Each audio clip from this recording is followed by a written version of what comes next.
So I would call it a condition of economic freedom, where you can convert your effort into property. That property can be a physical property or intellectual property. But if it is secured, then it is definitely economic freedom. It's a good starting point of, you know, but it is also sort of the result of economic freedom. When you have economic freedom, you can have access to private property, and that's a great incentive to have.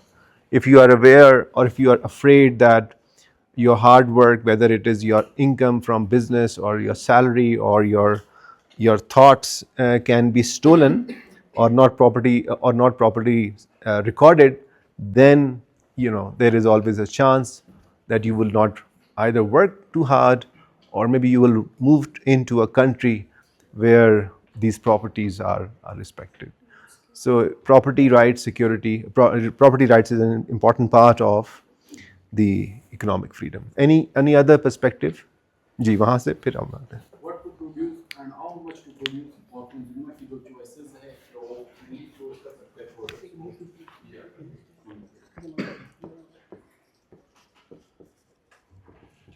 Consumer choice, ठीक है, very good जी. Sir individual economic freedom ये है कि एक individual या एक community जो भी इकोनॉमिक एक्टिविटी कर रही है तो वो किसी भी एक्सटर्नल प्रेशर या बर्डन से, वो हुकूमत की तरफ से हो या किसी इंडिविजुअल की तरफ से हो, तो वो उससे फ्री हो, उस पर कोई बर्डन या प्रेशर ना. Okay, like a free enterprise kind of. Do we need okay, यहाँ से एक और कोई जी. Okay. आई थिंक ऑनरशिप मतलब इंडिविजुअल्स की जो अपनी अर्निंग्स और प्रॉपर्टी है उसकी ऑनरशिप उसी इंडिविजुअल्स के पास है, तो इसको हम इकोनॉमिक फ्रीडम कह सकते हैं. ठीक है.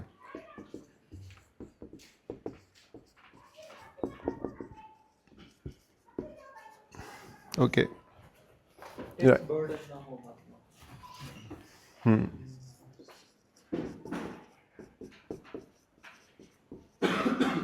ठीक है.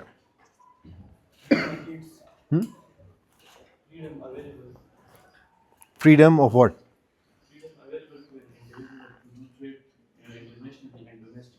Okay.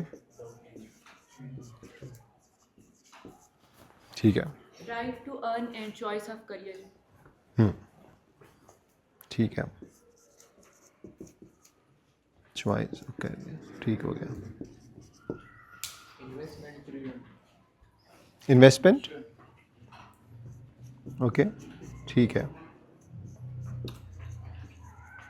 I think these are all good ideas and quite relevant. So I would like to appreciate your insights on that, and that also makes my job easier in that sense that we can talk more about Pakistani context and talk more about policies here. Okay, which kind of policies are decreasing the level of economic freedom, and what kind of policies are increasing the level of economic freedom, right? So that's we can go into it. Did you also discuss, for instance, how Pakistan is ranked on world or any index was discussed? We not yet. Okay, ठीक है. Okay, so I can just walk you through that index, and then we can talk more about Pakistan's situation. Right. So you will see all these ideas reflected in a sort of a more structured manner in this index, which is called Index of Economic Freedom by Heritage. So if you go on their website, Heritage Institute, you will find all the data, all this. Right. So the first thing which we discuss normally here is the rule of law. Second is the government size. Third is regulatory efficiency.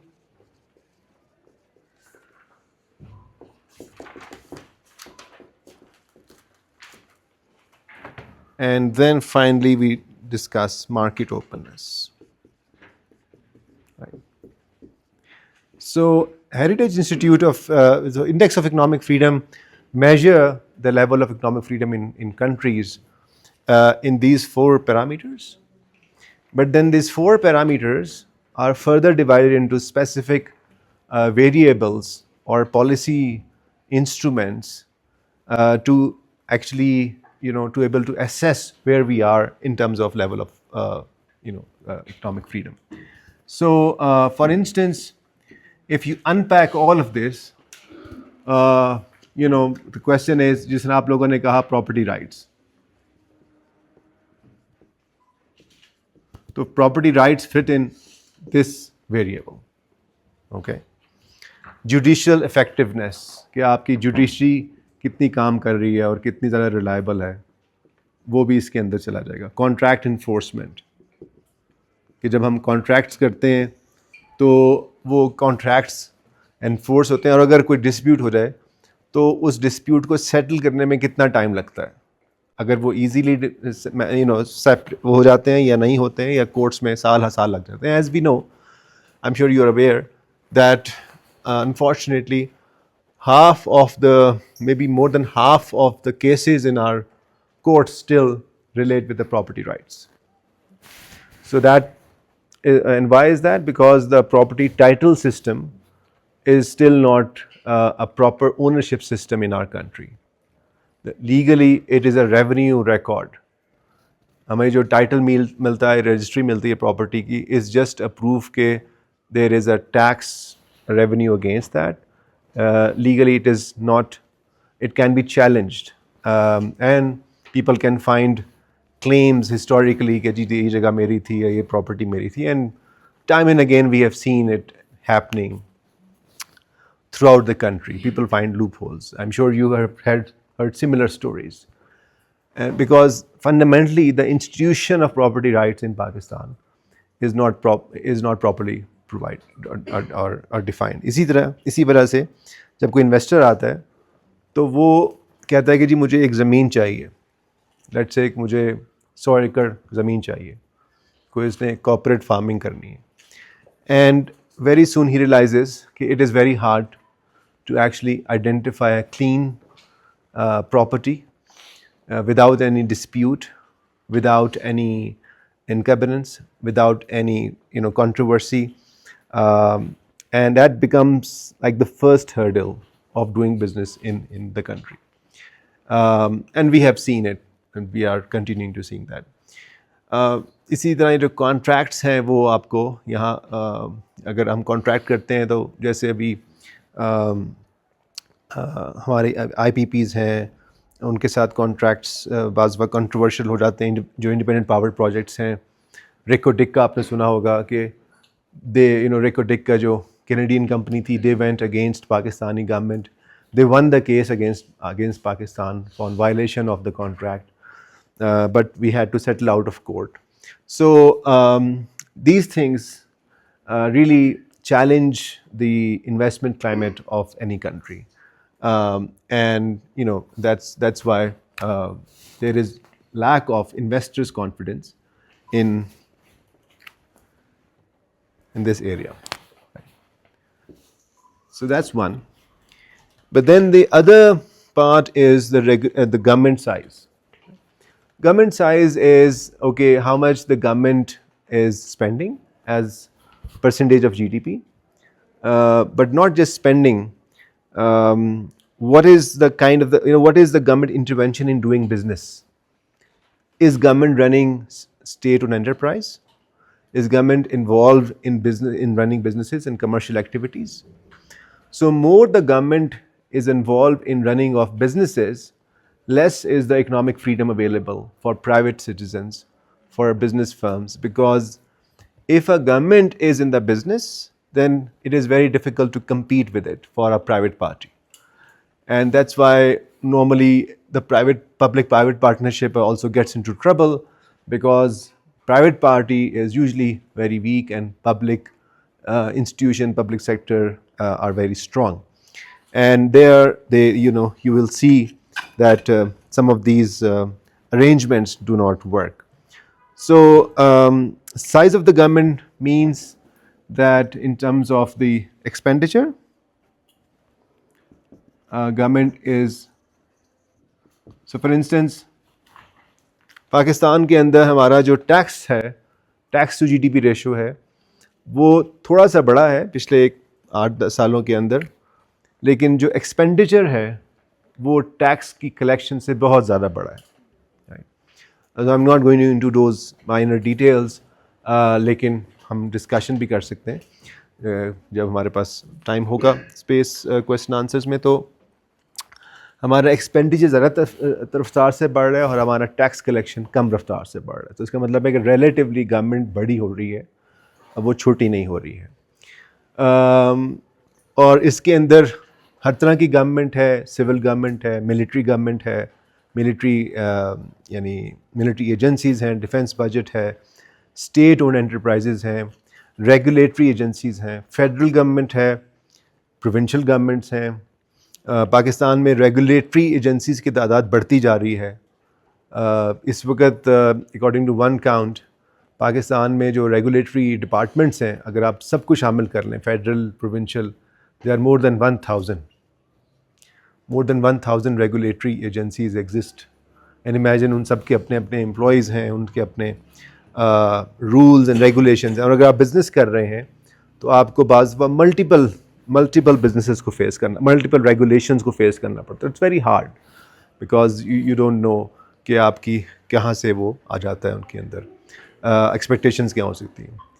इसी तरह ही आपने अभी recently देखा होगा privatisation की बहुत बात हो रही है, SOEs की बात हो रही है. तो size of the government reduces when SOEs increase. हमारे पाकिस्तान के अंदर 50% ऑफ एसेट्स, जो भी डिफाइंड एसेट्स हैं पाकिस्तान में, वो they are owned by commercial SOEs. So they are not small, they are big corporates. So one example is actually tourism. Right? So tourism should be, and it is a private sector activity largely defined. But if you look at how these locations are sort of earmarked, run, they are, जो भी आपकी prime locations हैं वो government की companies के पास या government की corporations के पास है, PTDC हैं या बाकी सूबाई टूरिज़म डेवलपमेंट कंपनीज़ हैं. और अभी हमने देखा कि वो सो कॉल्ड प्राइवेटाइज हुई हैं, लेकिन वो प्राइवेटाइज होकर कहाँ चले गई हैं, वो ग्रीन कंपनी के पास चली गई हैं. सो दैट्स सो उधर चला गया. So some kind of the government involvement is there, obviously. And that's not helpful when we talk about investments and regulations. And so you see a lot of involvement of the government in terms of not just regulations, but also, running the business itself. And then also, when we talk about the expenditure and revenue, obviously, अभी हमने budget भी देखा होगा. कितने लोगों ने budget को किसी हद तक फॉलो किया है? जो स्टूडेंट्स ऑफ इकोनॉमिक्स हैं, उन्होंने कोई देखा है बजट? कोई इम्पॉर्टेंट चीज़ आई है बजट में जो आपके ख्याल में नहीं हुई है इस दफ़ा, या बस पुरानी कहानी है? नमन, स्टूडेंट्स ऑफ इकोनॉमिक्स, ये मैं उनसे पूछ रहा हूँ जो इकोनॉमिक्स के स्टूडेंट्स हैं. डिफेंस का बजट बड़ा है, बाकी तो इसमें पुरानी चीज़ें. ठीक है, कुछ और भी नई चीज़ें हुई हैं. टैक्स रेट्स को, हाँ, वो भी कम हुए हैं. कुछ इनकम टैक्स भी कम हुआ है, सुपर टैक्स भी कम हुआ है. सो कुछ चीज़ें अच्छी हुई हैं, बेसिकली करेक्शंस हुई हैं जो कि उसमें देखेंगे. इसके अलावा पहली दफ़ा ऐसा हुआ है कि फ़ेडरल हुकूमत को सूबे ग्रांट्स देंगे. सूबे तकरीबन 1000 बिलियन रुपीज़ की ग्रांट्स देंगे फ़ेडरल गवर्नमेंट को. अभी हम के NFC का मैं देख रहा था आपके प्रोग्राम आउटलाइन में, वो डिस्कशन हो गई है? इसके बाद है. ओके, वो कौन कर रहा है? हाँ, अच्छा, वो आ रहे हैं? अच्छा, ओके, ठीक. वो उनका सेशन कब है? ओके, ठीक, नमाज के बाद होगा. ठीक है, चलें, ग्रेट. तो So I leave that discussion for him. He's a very well qualified person to speak on the subject. लेकिन I'll just say one thing, and then you can ask questions from him.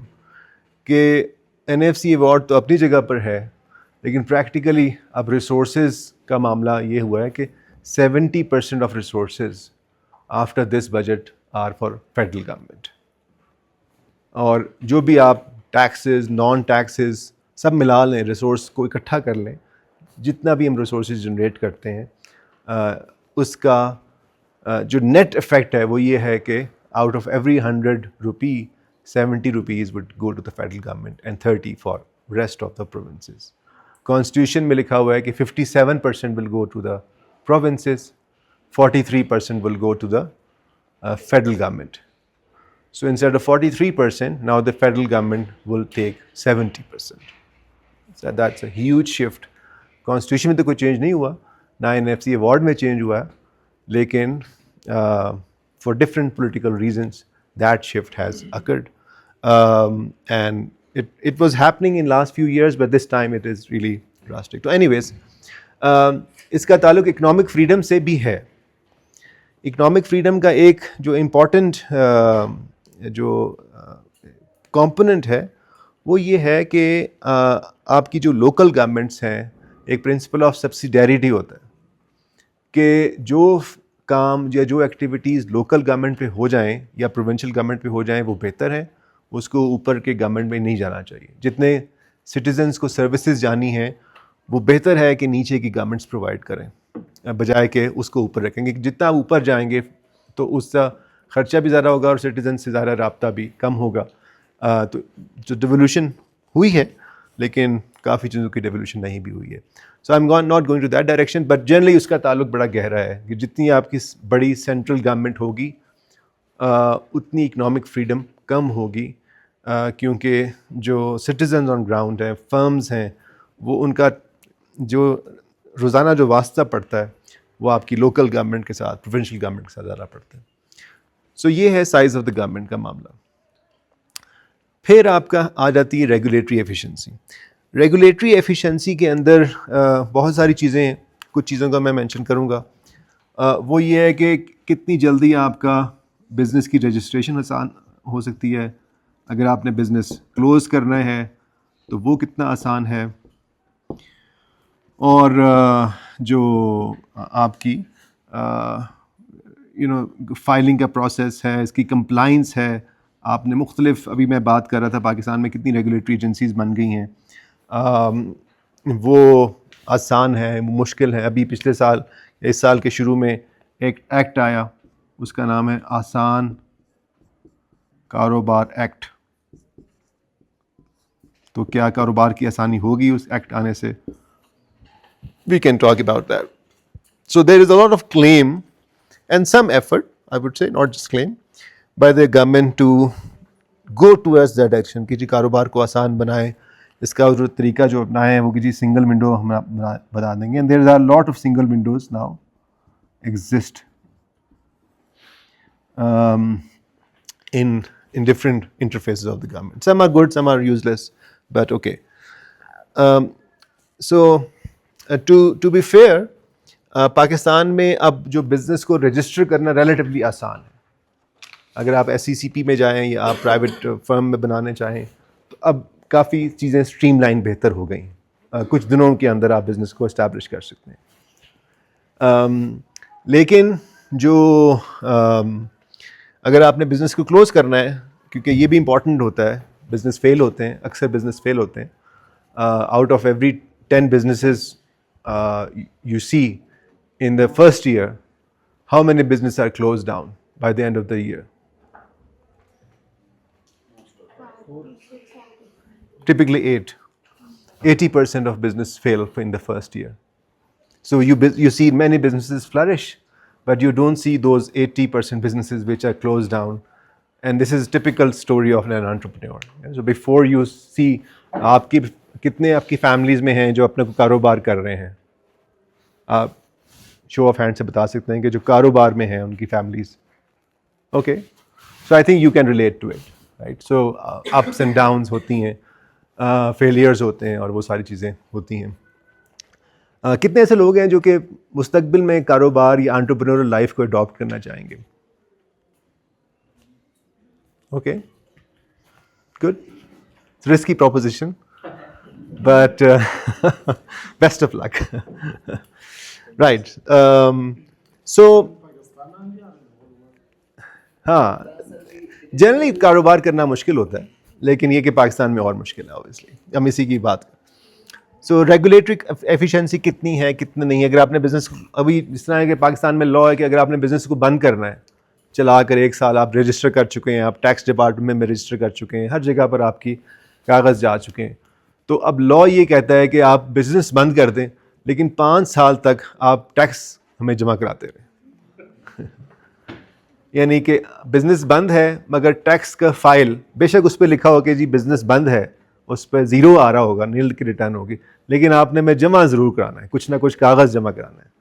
So you have to maintain all records, all things, to tell them, okay, we have closed down the business 4 years ago, but please note that, until we, so that's how things are, unfortunately.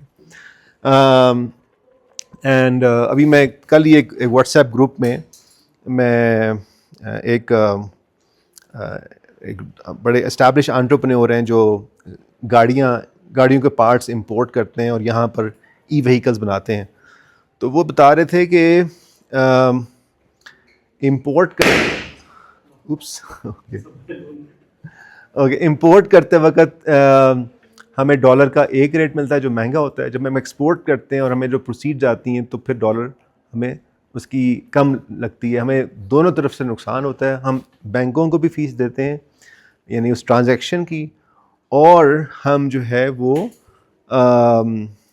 Dollar की हमें सही value भी नहीं मिलती, और कई दिनों तक हमारे पैसे भी स्टक रहते हैं, और इस तरह के बड़े मामला हैं. तो मैं उनसे कह रहा था कि इसकी वजह ये है कि पाकिस्तान का जो फॉरेन एक्सचेंज एक्ट है, there is foreign exchange rules, foreign exchange act, वो आपको पता है कितना पुराना है?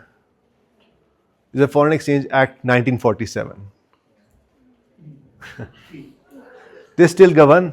जो भी फॉरेन एक्सचेंज के हमारे रूल्स एंड रेगुलेशंस हैं वो 1947 के चल रहे हैं. 1947 में पाकिस्तान बना था. पाकिस्तान के पास कोई डॉलर्स नहीं थे.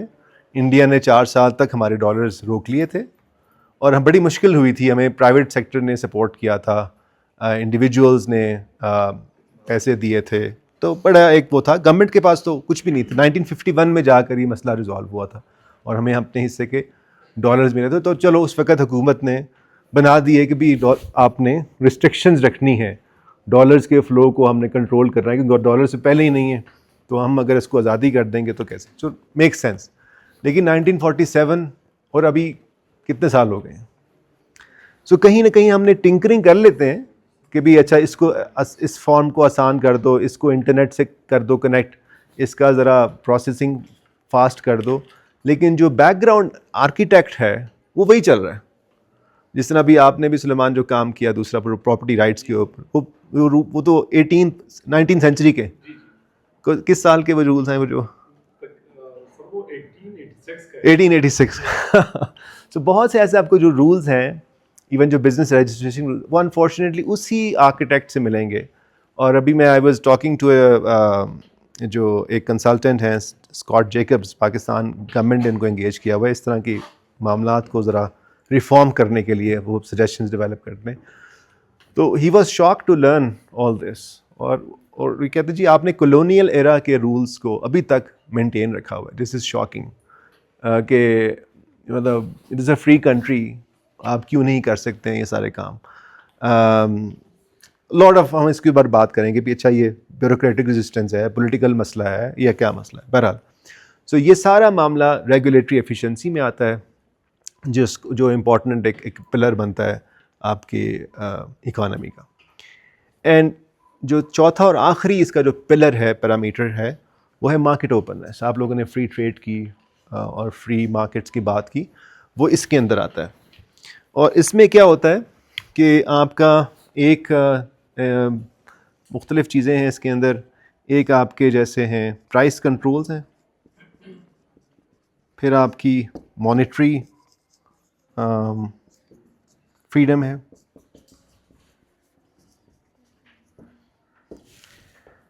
और यस आपका फॉरेन एक्सचेंज के ऊपर कंट्रोल है, फ्रीडम टू ओपन अकाउंट और इस तरह की चीज़ें।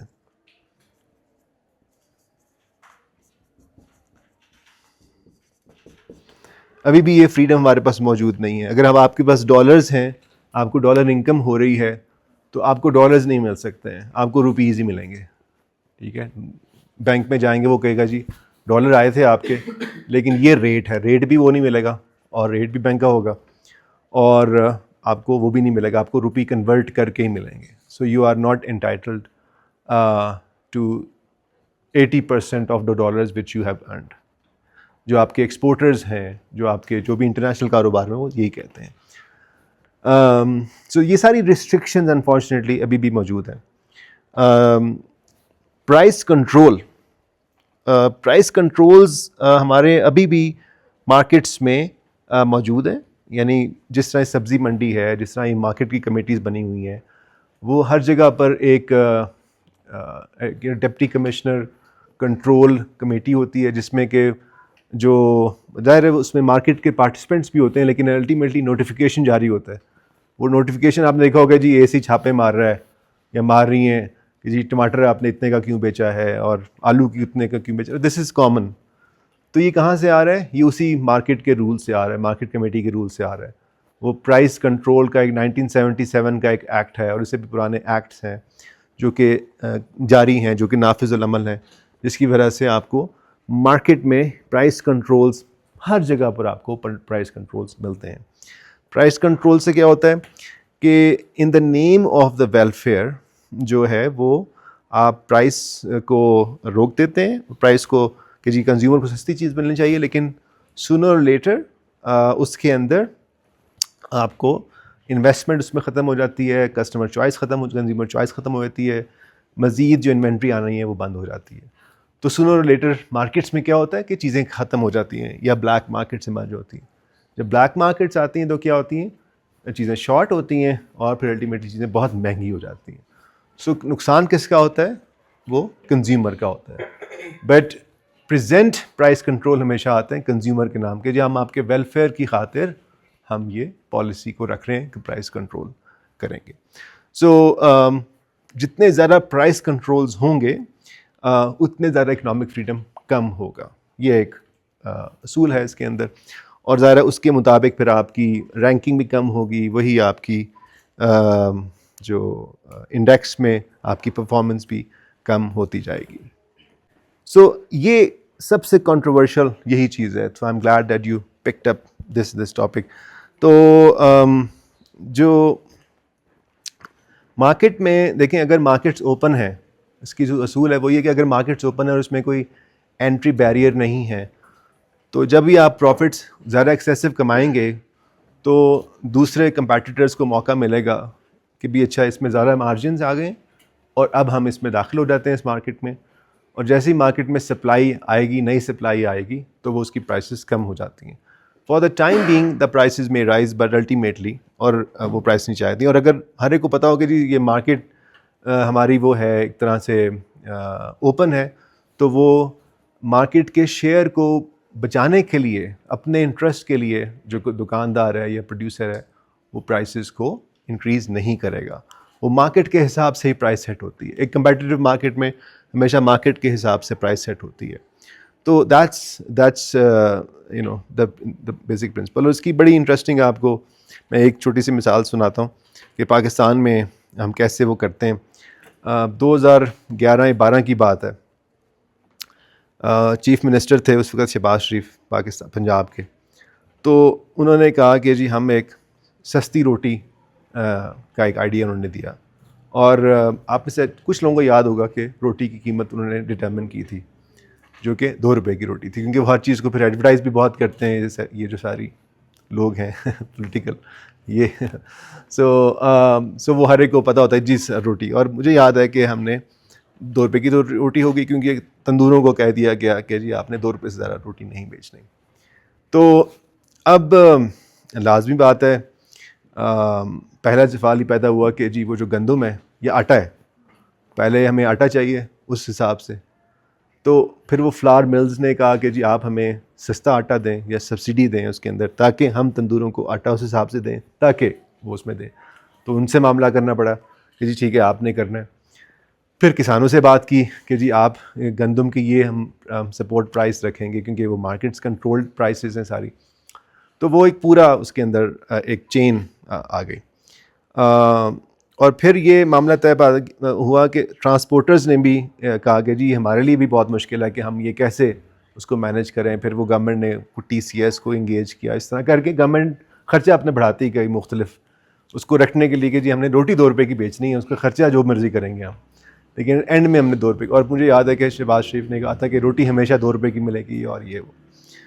फिर अब ये हुआ कि मैं उस वक्त गवर्नमेंट कॉलेज में पढ़ा रहा था लाहौर में, इकोनॉमिक्स की कोई क्लास थी, और उसके अंदर हमने मैं यूजुअली ये करता था जब मैं पढ़ाता था इकोनॉमिक्स, तो हाफ मेरी जो सेमेस्टर में होती थी थ्योरी और हाफ में मेरा होता था इस तरह प्रैक्टिकल, कि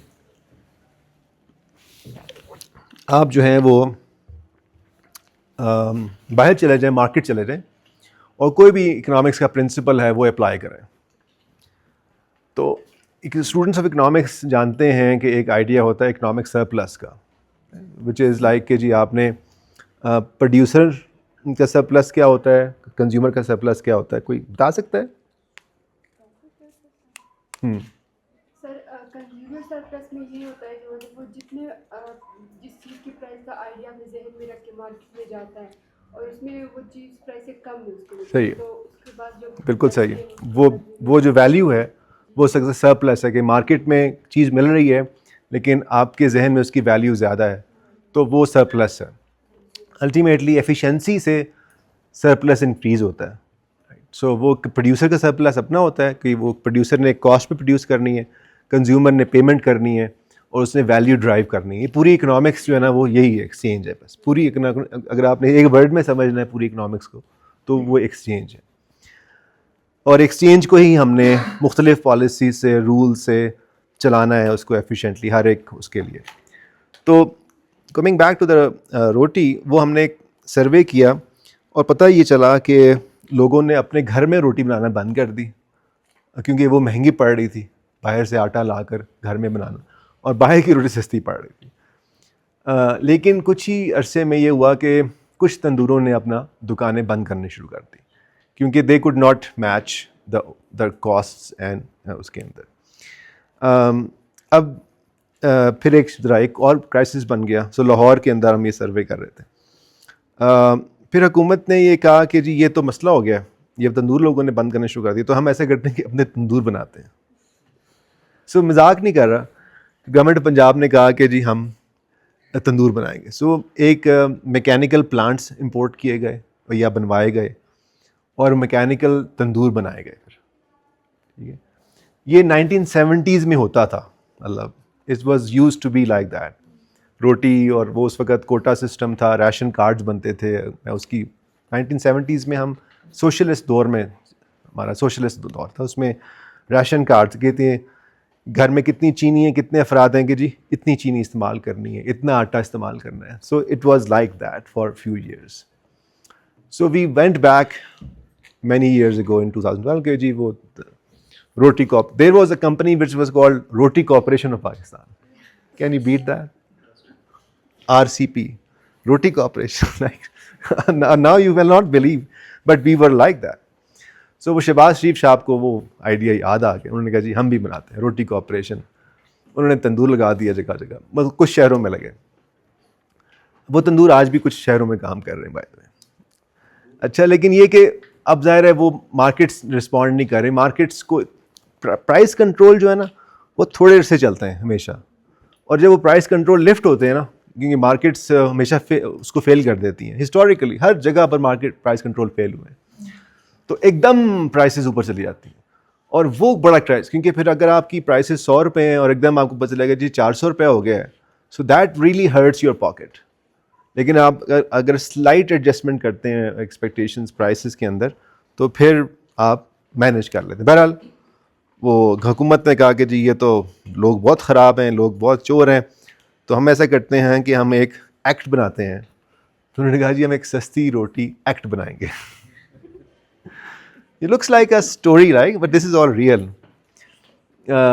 This should be a subject of some वो skits वगैरह आप बनाते हैं ना, इस तरह का होना चाहिए कोई कि और वो एक्ट असेंबली ने पास किया। अच्छा, वो असेंबली ने उस पर नहीं लगी, फिर उन्होंने कहा जी नहीं हम एक अथॉरिटी बनाते हैं। So the top thing was सस्ती रोटी फूड अथॉरिटी कि रोटी 2 रुपये की बिकनी है, चाहे हम उसके लिए 500 मिलियन रुपए खर्च करके नई अथॉरिटी बना देंगे, मैंने कह दिया है तो मैं तो करूँगा। ठीक है, तो सस्ती रोटी फूड अथॉरिटी बन गई। अब रोटी कितने की है, अब कितने की है, 20 रुपए की है, 25 रुपए की है, 30 रुपए की है, नहीं सादी रोटी। Okay, so there is no one price, there is no one price, which is fine. तो सस्ती रोटी फूड अथॉरिटी आज भी जिंदा है। रोटी या 20 रुपए की है या 40 रुपए की है। हुकूमत पंजाब के 200 लोग हैं जो भी आज भी तनख्वाह ले रहे हैं। वो चूँकि अथॉरिटी बन गई थी, एक्ट बन गया था, तो लोगों को हायर तो करना बहुत ज़रूरी था। एक दफ़ा हुकूमत का कोई डिपार्टमेंट बन जाए वो बंद नहीं हो सकता। It can never be close down. कुछ भी नहीं करते, दफ्तर जाते हैं, हाजिरी लगाते हैं, बस कोई ना कोई रिपोर्ट जनरेट कर देते होंगे। हुकूमत के बेशुमार महकमों में बस यही हो रहा होता है। बस वो उसके उनके राइट्स इस्टेब्लिश हो गए ना, जब उनको जॉब आ गई, जब उनको आइन एक्ट ने वो दे दिया तो वो सब राइट्स इस्टेब्लिश हो गए। अभी देखें ना, steel mill, Pakistan steel mill है, वो आपने पढ़ा होगा कि हर 2 महीने के बाद फेडरल गवर्नमेंट मिलती है, कैबिनेट ECC की मीटिंग होती है, इकनॉमिक कोऑर्डिनेशन की मीटिंग, और उनको एक तनख्वाह का बिल आता है। वो पिछले 10 या 15 सालों से स्टील मिल बंद पड़ी है, ठीक है, और कई हज़ार लोग हैं जिनको सैलरी मिलती है, वो बंद पड़ी है, लेकिन कहीं लॉ में लिखा हुआ है कि जी हमने देना है अब इनको सैलरी, तो वो 10 अरब रुपए का एक बिल आ जाता है, 10 अरब रुपये चाहिए। तो एक बंद फैक्ट्री के मुलाजमीन को घर बिठा कर हम दे रहे हैं, और इस तरह की और बड़ी एग्जांपल्स हैं जो कि हम कर रहे हैं। सो गवर्नमेंट आपको हर जगह पर ऐसी इकोनॉमिक इंटरवेंशन में नज़र आएगी जहाँ पर unfortunately lot of waste and lot of these things come from goodwill and good intention। कि वो प्राइस कंट्रोल से हमने बात शुरू की थी, वेलफेयर से बात शुरू की थी। गवर्नमेंट ने भी सोचा होगा कि जी हम ये रोटी बनाएंगे। हम अब इमेजिन करें अगर एक कंपनी हो, कपड़ा कॉर्पोरेशन ऑफ पाकिस्तान या garments corporation of Pakistan, right. आप लोगों ने बड़े अच्छे कपड़े पहने हुए हैं, लड़कों ने लड़कियों ने, और हर प्राइस के ऊपर हमें मिलता है, ठीक है ना। पाकिस्तान में कोई कपड़ों का क्राइसिस नहीं है उस तरह, कम से कम आपको प्राइसें मिल जाती हैं और हाईएस्ट प्राइसें मिल जाते हैं। तो is there any government there? You will see in all these markets where there is no government, you will not find crisis. And first indication of a crisis is कि कहीं पर लाइनें नहीं लगी होती। हाँ, जो ख़वातीन के बड़े मशहूर ब्रांड्स हैं खाटी शाटी के ऊपर, बाज़ दफ़ा उस पर बहुत से फायर, वहाँ पर बहुत रश लग जाता है, दैट इज़ फाइन, सही लग जाता है, पर वो तो और चीज़ है ना, एक्साइटमेंट है और वो दैट इज़ फाइन। लेकिन कोई ऐसा नहीं होता कि जी लाइनों में लग कर खड़े हैं लोग कि जी आज हमें मिले, जिस तरह अभी अनफॉर्चुनेटली बाज़ दफ़ा आटे में होता है। तो जहाँ जहाँ भी आपको गवर्नमेंट की इंटरवेंशन नज़र आएगी वहाँ आपको लाइनें लग जाएंगी। ये फर्स्ट साइन है क्राइसिस का। अभी रिसेंटली हुकूमत ने पेट्रोल की कीमतों बहुत बढ़ाने का फ़ैसला किया, वॉर के बाद अब वापस आ गई कीमतें तकरीबन उसी लेवल पे, 274 रुपीज़ या 278 का था पेट्रोल बिफोर द वॉर, और अब 299 का है शायद। तो चलो होपफुली आ जाएगा वापस, which is a good thing. सो इसमें गवर्नमेंट, लेट्स अप्रिशिएट समथिंग कि गवर्नमेंट ने बड़ा अच्छा फ़ैसला किया कि प्राइस को एब्जॉर्ब नहीं किया खुद से। मगर जी जो इंटरनेशनल प्राइस हमें मिल रही है, हम तो इंपोर्ट कर रहे हैं, आपको वो पेट्रोल देना पड़ेगा। लोगों ने पेट्रोल की कंजम्पशन कम कर दी, गाड़ियाँ कम निकाली, वो एक अलग मसला गवर्नमेंट के लिए पैदा हुआ रेवेन्यू के अतबार से, लेकिन लाइनें कहीं नहीं लगीं। मुझे नहीं याद पड़ता कि पिछले 3 महीनों में कहीं पर हमने सुना हो कि जी पेट्रोल नायाब हो गया। अगर हम राशन करते, अगर प्राइस को ना बढ़ाते, जैसे इंडिया में हुआ है, बांग्लादेश में हुआ है और बड़ी बड़े मुल्कों में हुआ है जो इंपोर्ट करते हैं, तो आप यकीन माने क्राइसिस हो जाना था यहाँ पर, और हंगामे होने थे। तो ये हुकूमत ने अच्छा फ़ैसला किया कि आप इसमें जा ना पड़ें, आप लोगों को करना। तो ठीक है, तकलीफ़ हुई, फिर लोगों ने, फिर हुकूमत ने 1-2 महीने के लिए जैसे मोटरसाइकिलिस्ट को, बसेस को सब्सिडी दी। वो एक इमरजेंसी मेजर था, वो वापस ले ली। Good thinking. तो 1-2 महीने के लिए आपको मिली है और दैट हेल्प्ड। मोटरसाइकिलिस्ट को मिली है, बसों वालों को मिली है, और लेकिन अब भी वो ख़त्म हो गई है सब्सिडी। सर लेकिन वो तो जब शुरू होते होते ख़त्म हो गया, किसी को मिला नहीं है, मतलब बड़े कम। चलें, हम उसकी सही कह रहे हैं वो, लेकिन ये कि खर्चे तो हुए ना, हुकूमत ने वो दिया था। जी जी। सर मुझे कंफ्यूजन हो रही है, we are comparing the price of roti with the price of kapda. अब आप देखें कपड़े में बहुत सारी क्वालिटीज़ हैं, प्राइसेस मतलब one person can choose according to their capacity, जितना वो अफोर्ड कर सकते हैं। अगर मेरे पास कम बजट है तो मैं कम लेस एक्सपेंसिव कपड़ा लूँगी, but for in the case of food, अब सबको रोटी खाना है और आटे की क्वालिटी सेम है, तो मतलब ऐसा नहीं है कि गरीब आदमी को सस्ती रोटी मिल जाएगी। तो मतलब आपकी कैपेसिटी के हिसाब से नहीं है वो। तो ये वाला कॉन्सेप्ट मुझे समझ नहीं आ रहा कि we are comparing to. Fair enough, I think. देखिए, रोटी एक बुनियादी चीज़ है, कपड़े भी ज़ाहिर है बुनियादी चीज़ है, वो आपको चाहिए होते हैं, लेकिन ये कि अब आप डिफरेंट प्राइसेस नहीं कर सकते ना। जैसे एक तरफ हम रोटी, क्या हम तो सिर्फ देख रहे हैं ना अर्बन एरियाज में बैठकर, हम यूजली बात कर रहे होते हैं कंजम्पशन के पॉइंट ऑफ व्यू से, लेकिन उसकी जो दूसरी साइड है वो है इसकी प्रोडक्शन और इसकी डिलीवरी। अगर हम किसी भी किस्म के कंट्रोल्स लगाएंगे तो हमें वो जो किसान जो बना रहे हैं उनका भी नुकसान हो जाएगा।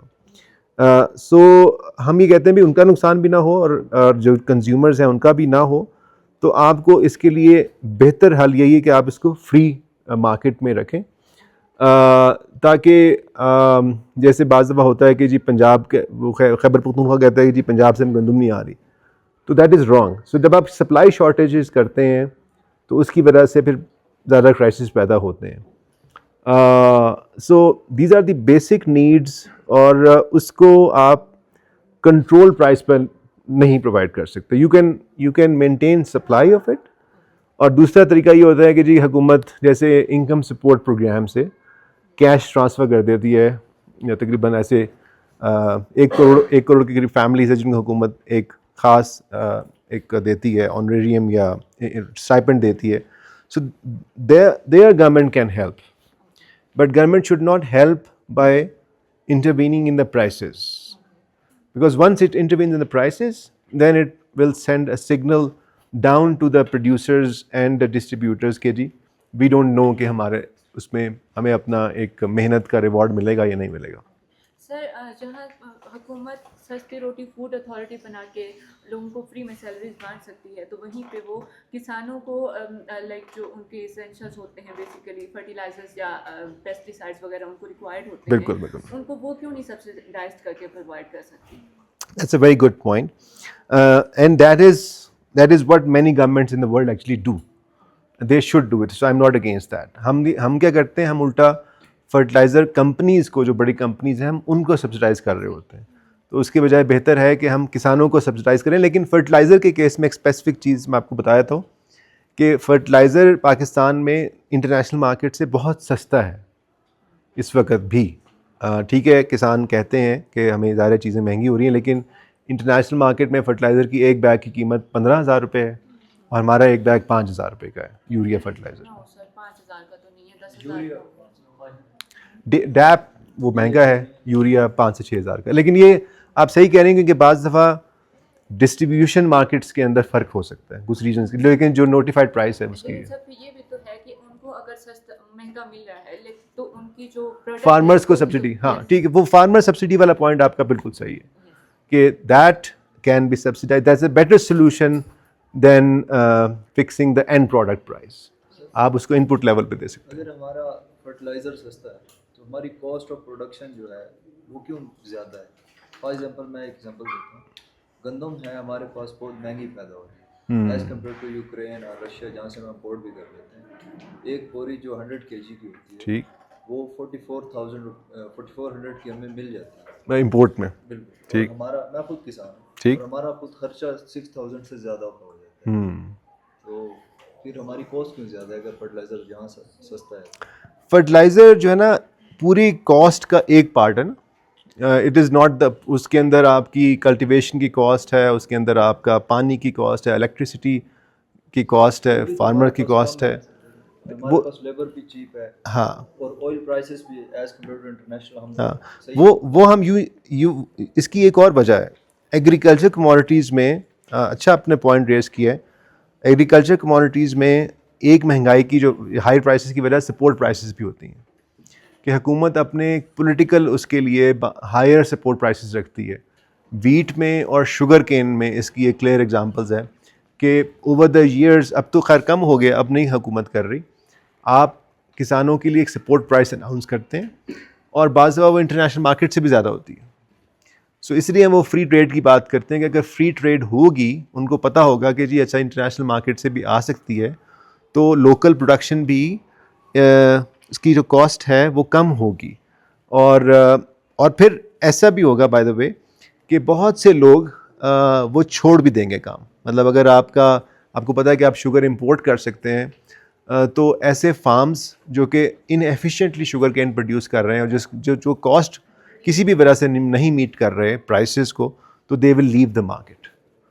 सो that is a part of market structural change in the market, but we don't let it happen. ये हम इंडस्ट्रीज़ में भी करते हैं, एग्रीकल्चर में भी करते हैं। जब चेंज आती है ना किसी भी सोसाइटी में, इकोनॉमिक चेंज आती है, तो ये चेंजेस आती हैं। लोग एग्रीकल्चर से निकलते हैं, लोग मैन्युफैक्चरिंग में जाते हैं, सर्विसेज में जाते हैं। और जैसे अभी आप गाड़ियों की मिसाल देखें, एक बड़ी इसकी जो क्लियर एग्जांपल है वो है आपकी ऑटो और आपका बाइक। गाड़ी की मार्केट और जो आपकी मोटर बाइक की मार्केट है, वो दो बड़ी डिफरेंट मार्केट्स हैं। अगर आप तो बहुत यंग हैं, मैंने 1998 में एक होंडा CT70 ख़रीदी थी और 2000 वो उसकी कीमत थी 70,000 रुपीज़ 1998 में। और 2018 में I bought it for someone else, उस वक़्त भी उसकी कीमत 70,000 रुपीज़ थी। होंडा की मोटरसाइकिल की जो कीमत है वो 20 सालों तक तकरीबन एक ही प्राइस रही, जबकि आपके और कितने जो इनपुट्स हैं उनकी कीमतें बढ़ती गई हैं। मोटरसाइकिल ऐसी चीज़ नहीं जो आम 50-60% घरों के अंदर आपको मोटरसाइकिल मिल जाती है, तो it's not a luxury item. लेकिन गाड़ी की कीमत उसके मुकाबले में 5 गुना या 10 गुना बढ़ गई उसी अरसे में। सो फ़र्क क्या था कि दोनों डिफरेंट मार्केट्स हैं। हमने 2001 में अच्छा फ़ैसला किया था हुकूमत ने कि आप मोटरसाइकिल की मार्केट को आज़ाद कर दें, और पहले सिर्फ ये होंडा के पास थी या यामाहा के पास थी या कावासाकी भी एक वो थी, वो ख़त्म हो गई यहाँ से। तो वो क्या जी, इसके अलावा हम किसी को लाइसेंस नहीं दे रहे थे। तो जब हमने लाइसेंस ओपन किया तो बहुत कोई 25-30 कंपनीज और आ गई और एकदम मार्केट की जो प्राइस है वो 1/3 हो गई, 1/2 हो गई। अच्छा, अब होंडा ने अपनी प्राइस नहीं कम की। होंडा का एक प्रीमियम ब्रांड था, अभी भी उसका मार्केट शेयर मेजर है, लेकिन और ये यूनाइटेड और अदर ब्रांड्स आ गए, वो उससे आधी प्राइस में बेचना शुरू हो गए। ओवर द टाइम क्या हुआ, दो चीज़ें हुई। एक तो प्रोडक्शन बहुत बढ़ गई, हमारी जो मोटरसाइकिल इंडस्ट्री की प्रोडक्शन अब गालबन हर साल 15 लाख के करीब है। गाड़ियों की जो प्रोडक्शन है वो नहीं बढ़ सकी, वो हार्डली 1.5 लाख 2 लाख से बहुत कम है। सो प्राइस भी ज़्यादा, क्वालिटी भी इतनी अच्छी नहीं, और जो है वो आपकी प्राइसेस भी ज़्यादा हैं, जिसकी वजह से फिर वो मार्केट में मार्केट की एंट्री के अंदर बहुत ज़्यादा बैरियर्स थे। तो वहाँ पर आपको एक बड़ा फ़र्क नज़र आएगा कि भी गाड़ियों की मार्केट में हम ऐसा क्यों नहीं कर सकते। अभी हमने थोड़ा सा मार्केट ओपन किया है, तो अभी बजट के बाद आपने शायद सुना होगा कि कई गाड़ियों के ब्रांड्स ने अपनी कीमतें कम कर दी, 10 लाख 15 लाख रुपए कीमतें कम हो गई हैं, विच इज़ अगेन बिकॉज उनके पास स्टॉक पड़ा हुआ है। उनको पता है अब नई कंपनीज आ रही हैं, तो अगर वो नहीं बेचेंगे तो उनको नुकसान हो जाएगा। तो इसका मतलब है कि वो बहुत प्रॉफिट कमा रहे थे उसके अंदर। सो जब हम प्रोटेक्शन रखते हैं किसी भी इंडस्ट्री को, तो उसके अंदर एग्जिट्स नहीं होते, लोग बहुत अरसे तक उसके अंदर स्टेबलाइज उसमें रहते हैं, and then they create their own interest, और फिर उस अरसे में उनके एक पॉलिटिकल इंटरेस्ट भी बन जाते हैं, जिसकी वजह से आप उनको चेंज नहीं कर सकते, उसको ग्रो नहीं कर सकते। तो मार्केट अगर क्लोज होगी तो ये होगा, और अगर मार्केट ओपन होगी तो उसका फ़ायदा अल्टीमेटली हुकूमत को भी होगा टैक्सेस की शक्ल में, लेकिन सबसे ज़्यादा कंज्यूमर को फ़ायदा होगा और प्रोड्यूसर को भी एक तरह से एक अंडर प्रेशर वो रहेगा। ठीक है जी, कोई इसमें अभी any point so far? We have covered the basic framework now.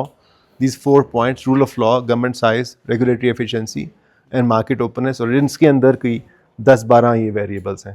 That's the whole idea of economic freedom. Sir यहाँ पे एक चीज़ और अराइज होती है जो मोनोपलीज है, तो सर उसको हम कैसे टैकल करें? फ्री मार्केट उसको क्या कैसे define? It's a controversial issue in economics. Monopoly क्या होती है?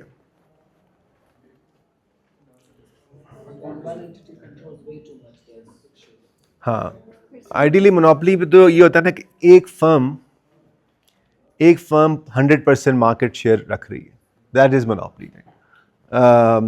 ए सिंगुलर मार्केट, जो पूरी मार्केट शेयर है वो एक उसके पास है।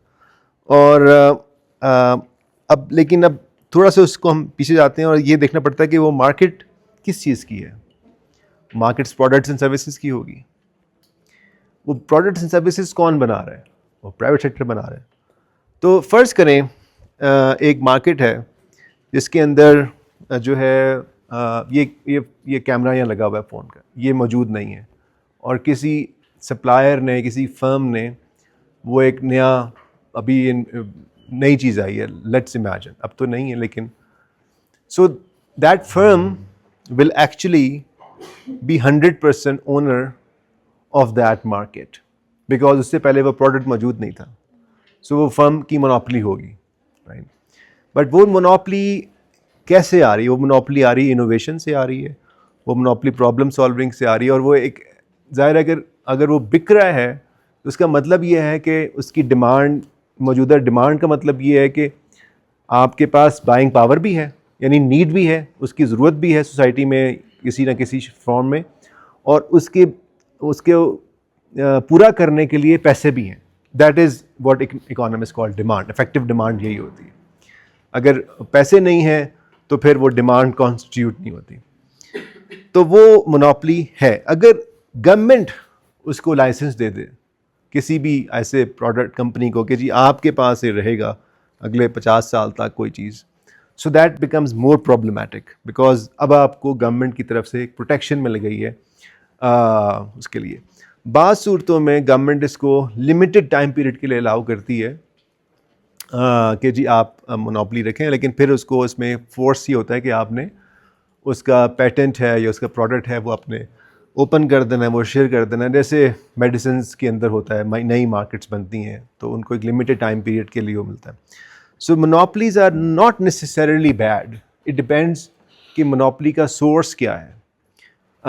और यूजुअली अगर मार्केट्स, मैंने शुरू में कहा था, अगर मार्केट्स ओपन है तो बहुत जल्दी उसका सब्स्टिट्यूट प्रोडक्ट या उससे मिलता जुलता प्रोडक्ट मार्केट में आ जाएगा, अगर कोई रुकावट नहीं है। तो येस, हो सकता है 1 साल 2 साल 3 साल तक वो आपको लगे मोनोपली है, लेकिन उसके बाद वो मोनोपली ख़त्म हो जाएगी और 2 3 4 और प्लेयर्स आ जाएंगे। So we should let it happen, but we should not close it by some government decree. जी नहीं, देखिए सीमेंट की क्लोज मार्केट नहीं है। सीमेंट में आपको बहुत सारे, आपको जैसे डीजी खान है और भी ब्रांड्स हैं, आपको प्राइवेट प्लेयर्स मिल जाते हैं। उसमें कोई पाबंदी नहीं है किसी के आने की। जब पाबंदी नहीं है और अगर कोई कंसेशन नहीं है, मतलब मेरा ख्याल है इसमें कोई कंसेशंस नहीं वो ले रहे, तो yes I don't oppose that. अगर किसी ख़ास किस्म की कोई डिस्क्रिमिनेशन वो दे रहे हैं, उनको मिल गई है किसी वजह से, जैसे मैंने आपको टूरिज़म की मिसाल दी थी कि ये क्योंकि लैंड सबसे इम्पॉर्टेंट चीज़ है और लैंड चली गई तो फिर वो साइट चली गई तो वो बिज़नेस चला गया।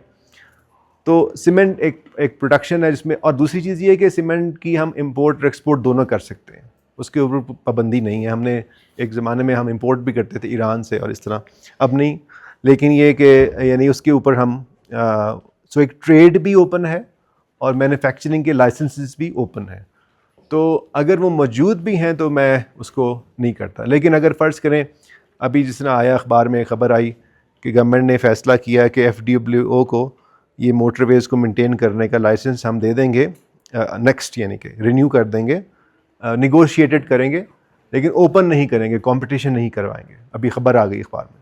सो that's wrong, that's clearly wrong कि ये नहीं होना चाहिए कि आपने एक ही कंपनी को दोबारा वो कह दिया कि जी आप चलाएं, और आप निगोशिएशन, हमें तो नहीं बताया ना क्या हो रही है, कौन कर रहा है। So that's wrong, but the other thing is not that wrong. मतलब you know I think I will, जैसे बैंक्स हैं, बैंक्स अब प्राइवेट हैं सारे मोस्टली, ठीक है, उसमें एक अस्करी बैंक भी है, लेकिन उसका शेयर मार्केट में इतना ज़्यादा नहीं है क्योंकि वो बड़े बैंकों में नहीं आता। They tried but they have not become that. इसी तरह उनकी ये 30-35 और कंपनीज भी हैं। They are also running a meat company जो लॉस मेकिंग कंपनी है, ठीक है, वो बस वो लॉस ही करते रहते हैं हर साल। तो ठीक है, अभी बना लें, एज लॉन्ग एज उसको स्टेट सब्सिडाइज नहीं कर रहा किसी तरीके से, तो वो ज़ाहिर है उसको, लेकिन टैक्स पेयर्स मनी आ जाए तो फिर वही प्रिंसिपल उस पर भी अप्लाई हो जाएंगे, और बाकी हम SOEs के ऊपर कर रहे हैं। So that's where my position is. So they should be considered as SOEs। Okay ji. Farmers के प्रोडक्ट के बेचने के लिए वो डायरेक्टली लाइक कॉर्पोरेट वर्ल्ड में नहीं बेच सकते, उनके बीच में एक मिडल मैन आ जाता है। तो जब गवर्नमेंट ने फिक्स की प्राइसेस 3000 2024 की बात है, 24 से 25, तो Wheat की। उनसे, हाँ वीट की प्राइसेस, तो उनसे 2000 में भी नहीं ले रहे थे। अब गवर्नमेंट की प्राइस तो थी 3000, अब ठीक। मिडल मैन है वो 2000 में ले रहा है या 1800 में ले रहा है। तो इस पर मुझे कुछ क्लैरिफिकेशन। देखें, ये जो मिडल मैन है ये भी बड़ा बदनाम हो गया। मिडल मैन एक मार्केट का इम्पॉर्टेंट, मैंने एक आर्टिकल लिखा था, वो एक्सप्रेस ट्रिब्यून में आपको मिल जाएगा। वो ये था, bursting the middle man myth. Usually काफ़ी हम क्रिटिसाइज़ करते हैं कि जी मिडल मैन बहुत प्रॉफिट ले जाता है और इस तरह, लेकिन फार्मर और मार्केट में, यानी कि एंड कंज्यूमर में हमेशा एक होलसेल मार्केट या डिस्ट्रीब्यूशन लाजमी आता है, क्योंकि फार्मर्स कि वो ट्रेनिंग या वो कैपिटल उनके पास नहीं होता, क्योंकि ज़्यादातर स्मॉल फार्मर्स हैं, कि वो मार्केट में सप्लाई कर सकें, तो इसलिए आपको वो चाहिए। अब प्रॉब्लम इससे नहीं आती है, प्रॉब्लम आती है मार्केट को बंद करने से, और हर साल की प्राइस आप जो पॉलिसी चेंज कर देते हैं तो उससे आती है कि आपने कहा कि जी ये इस केस में हुकूमत ने कहा कि जी हम इंटरवीन नहीं करेंगे, और प्राइसेस क्रैश हो गई, और फिर हुकूमत ने एक और प्राइस अनाउंस कर दी लोकली जाकर, जिसकी वजह से बड़ी कन्फ्यूजन हुई, यानी कि वो प्राइसेस का फ़र्क आ गया। एक दफ़ा किसानों को बहुत नुकसान हो गया, और फिर अगले साल हुकूमत ने फिर उसमें इंटरवेंशन कर दी। सो जब आप इस तरह की इंटरवेंशन करते हैं तो फिर एक्सप्लॉयटेशन हो जाती है, मिडल मैन उसमें आ जाते हैं। लेकिन अगर आप ऐसी मार्केट देखें जैसे राइस है, वो भी एक एग्रीकल्चर मार्केट है, या मेज़ है, मकई की जो मार्केट, उसके अंदर भी ये सारा प्रोसेस है। फार्मर्स हैं, प्रोडक्ट मार्केट है, मिडल मैन है, राइस भी इस तरह स्टॉक होता है जिस तरह, लेकिन उसमें क्राइसिस नहीं होता। उसकी एक बड़ी वजह यह है कि उसके अंदर गवर्नमेंट की उस तरह की कोई शमूलियत नहीं है, कोई सपोर्ट प्राइस नहीं है, कोई इंडिकेटिव प्राइस नहीं है, वो बड़ी हद तक फ्री मार्केट ड्रिवन है। और मार्जिनस जो हैं वो यूजुअली कॉस्ट भी आती है उसके अंदर, क्योंकि ज़ाहिर है कॉस्ट उसमें आता है, प्रॉफिट्स भी आते हैं।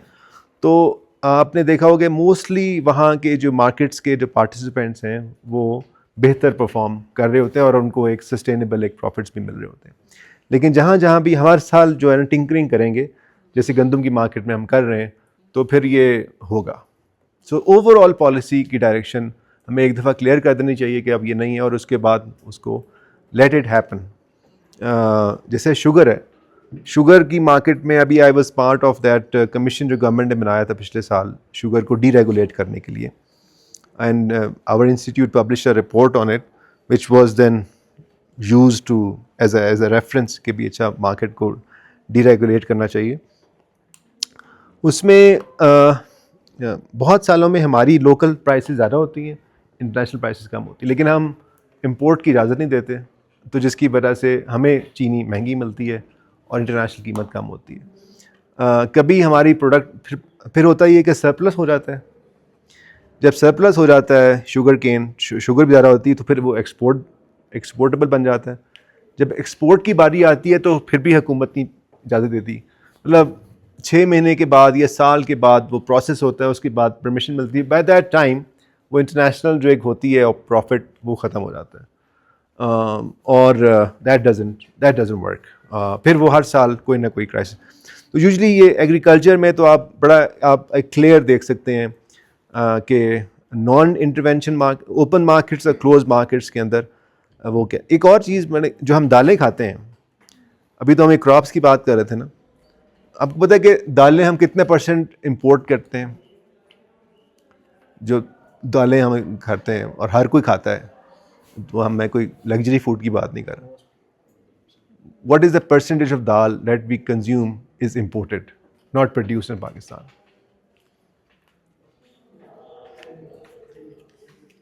कैस कर दें? Sir 80%। 90%. Have you ever heard of a dal crisis in this country? नहीं, दाल खाते हैं यार, अच्छी दालें क्यों नहीं? हाँ, ओके, शॉर्टेज है तो मज़ीद अच्छा है, बहुत अच्छे। सो you have never heard of, because वो इम्पोर्ट कर रहे हैं, वो इम्पोर्ट भी कर रहे हैं, उसमें मिडल मैन भी हैं, स्टॉकिस्ट भी हैं, पैकेजर्स भी हैं, ये नेशनल वगैरह, ये सब बड़े छोटे, उसमें हर तरह की कंपनीज़ हैं। यानी कि उस तरह भी ब्रांड्स हैं जिसके ऊपर आपको नाम नहीं नज़र आएगा, सिर्फ पैकेजिंग नज़र आएगी। ओपन दालें भी बिक रही हैं, वो भी आप ख़रीद रहे हैं। So and there is no single price of dal. दालें आपको डिपेंड करता है आप मंडी से ख़रीद रहे हैं, आप किस तरह के स्टोर से ख़रीद रहे हैं आप, तो आपको वो मिल रही है दाल, ठीक है। वो 2-4 रुपए का फ़र्क होता है, और देन यू सी अच्छा ये साफ़ है, इसके अंदर से मुझे ज़्यादा काम नहीं करना पड़ेगा, if you are into cooking. So then choices are there, so you don't see that crisis. So again the principle क्या है कि आपका जो गवर्नमेंट इंटरवेंशन है उसमें नहीं है, और ठीक है। Yes, being an agriculture country, it's a shame that we are not able to produce. Why? Because उसमें भी बड़ी मज़ेदार चीज़ है, क्योंकि जहाँ जहाँ भी आपने ना क्रॉप्स को या जोन्स को सपोर्ट किया हुआ है ना प्राइसेस देकर, जिस तरह गन्ने को आपने किया हुआ है, तो वो ये होता है कि जो फार्मर्स हैं वो कहते हैं यार हमें तो बहुत प्रॉफिट है, हम ये करते हैं। और जैसे कॉटन हमने लूज़ कर दिया, कॉटन हम इम्पोर्ट कर रहे हैं। एक ज़माने में हम कॉटन एक्सपोर्ट करते थे, अब हम कॉटन एक्सपोर्ट नहीं करते, हम इम्पोर्ट करते हैं। तो जो पैटर्न ऑफ प्रोडक्शन है ना, वो शिफ्ट हो जाता है जहाँ पर आपको पॉलिसी प्रोटेक्शन मिल रही है, जहाँ आपको टैक्स प्रोटेक्शन मिल रही है, जहाँ आपको कोई सपोर्ट मिल रही है। तो अगर आपको पता है कि इसमें नहीं मिल रही, तो आप उसमें से एग्ज़िट करेंगे, और वो ज़मीन तो वहीं रहेगी ना, लेबर भी वहीं रहेगी, लोगों के पास पैसे भी होंगे कुछ काम करने के लिए, लोग कुछ और सोचेंगे, लोग कुछ और काम करेंगे, इस तरह वैल्यू एडिशन आएगी। और इस तरह ही मतलब this is how you grow economy. So you let the change happen, you let that evolution change happen. कुछ चीज़ें बंद होंगी, कुछ चीज़ें नई आ जाएंगी, but if you don't let it happen, if you keep stopping the change through any means and for whatever purpose, then you remain in that situation for a long time. Sir cotton तो हमने इसलिए loose की ना कि हमने उसमें innovation नहीं की। जैसे That's one important reason. उसकी जो पेस्ट थी वो अभी मॉडर्न चाहिए। हाँ, वो हमने उसमें भी हमने ये किया, उसमें भी ये किया था कि जब ग्लोबल एक बेहतर जब सीड्स आ रहे थे, तो उस पर भी रेजिस्टेंस थी, और हमने अलाउ किया बैड क्वालिटी सीड्स भी उसके अंदर आ गए, जिसकी वजह से हमारी प्रोडक्शन भी काफ़ी वो सफ़र हुई। लेकिन उन एरियाज़ में जहाँ पर कॉटन ग्रो हो रही थी, उन एरियाज़ में ज़्यादा शुगर केन आ गया, क्योंकि शुगर केन को गवर्नमेंट ने अच्छा सपोर्ट किया हुआ था, मतलब अच्छा तो नहीं कहना चाहिए, लेकिन ठीक ठाक सपोर्ट किया हुआ था। हर साल उसकी प्राइस आप बढ़ा रहे थे। और आपको पता है कि शुगर केन वाले कौन लोग हैं या शुगर मिल्स वाले कौन लोग हैं, तो ये सारा पॉलिटिकल इकोनॉमी का एक उसके अंदर है, बहुत ज़्यादा उसके अंदर इंटरवेंशन है।